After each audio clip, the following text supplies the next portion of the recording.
Salut à tous, bienvenue dans cette nouvelle vidéo d'initiation au français.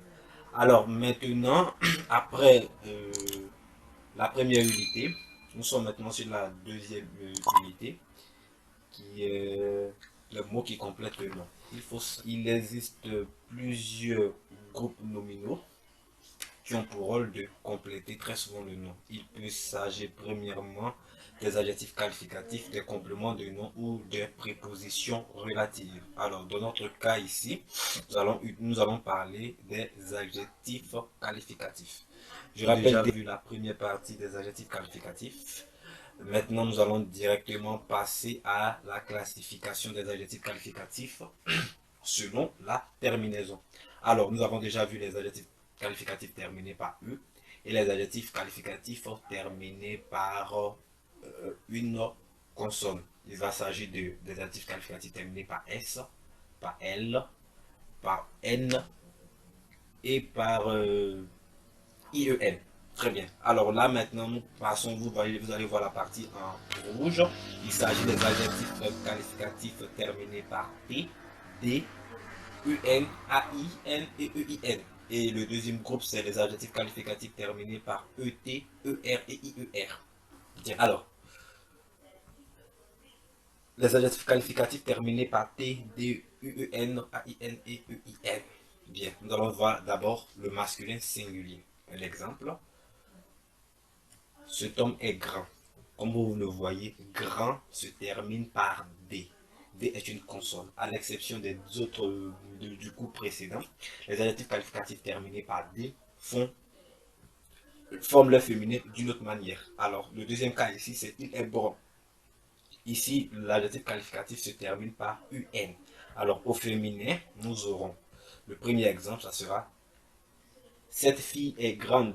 Alors, comme cet adjectif qualificatif-là est terminé par D, on ajoute tout simplement un E.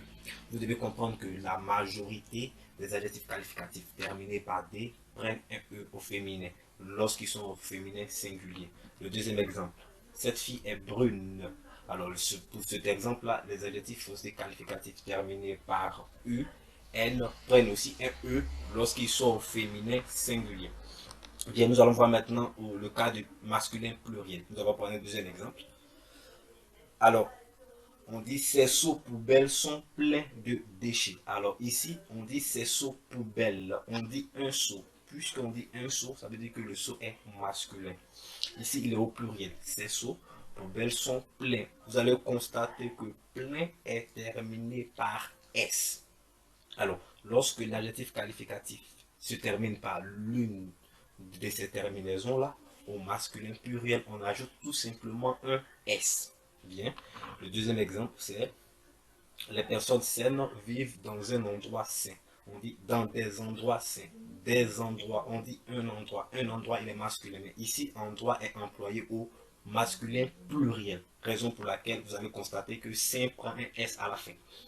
Alors, on continue l'exemple cette fois-ci avec le féminin. Féminin pluriel. Bien. Ces eaux sont pleines de poissons. Alors, vous constatez ici que pleine prend ES.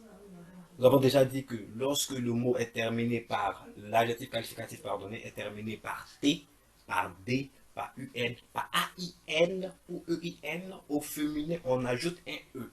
Et lorsque c'est un féminin pluriel, on ajoute un E et un S. Voilà, cela n'a rien à voir avec le coup précédent qui disait que lorsque les adjectifs qualificatifs sont terminés par une consonne, on ajoute on double la consonne et on ajoute un. Non. Ici, du moment où vous identifiez ces cinq terminaisons-là, la règle dit que vous ajoutez simplement un E et vous ajoutez S lorsqu'il est au pluriel. Sinon, s'il n'est pas au pluriel, qu'il est au féminin, vous ajoutez simplement un E.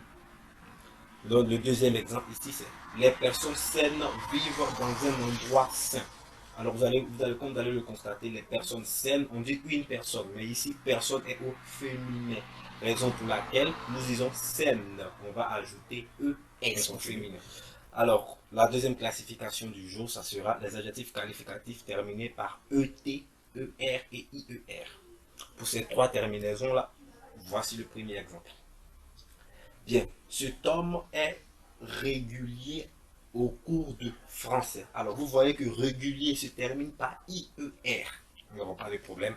Le deuxième exemple, il s'agit de il est fier de sa fille. Bien. Au féminin. Au féminin, ici aussi, on ajoute tout simplement un E.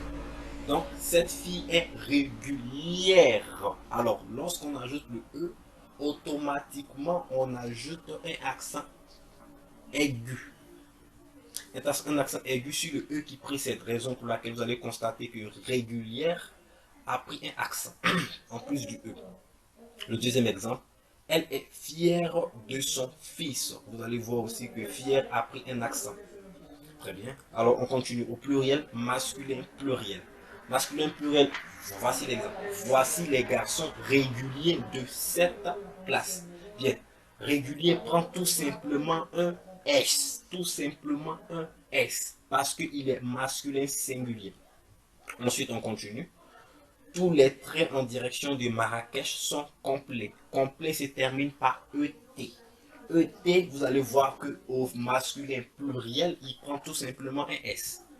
Au féminin pluriel, vous voyez, voici les 10 filles régulières de cette classe.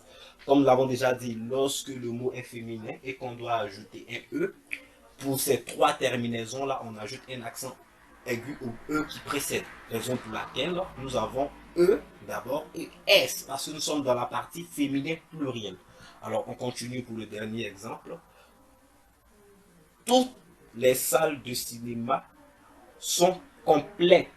Alors, toutes les salles de cinéma sont complètes. Vous allez constater que ici encore, on a ajouté ES et un accent. Pour dire que pour ces trois terminaisons-là, toutefois que nous allons passer du masculin au féminin, on ajoute un E si c'est au féminin singulier plus un accent, ou un ES si c'est féminin pluriel, toujours plus un accent. Alors, merci beaucoup pour cette vidéo et je vous dis à la prochaine.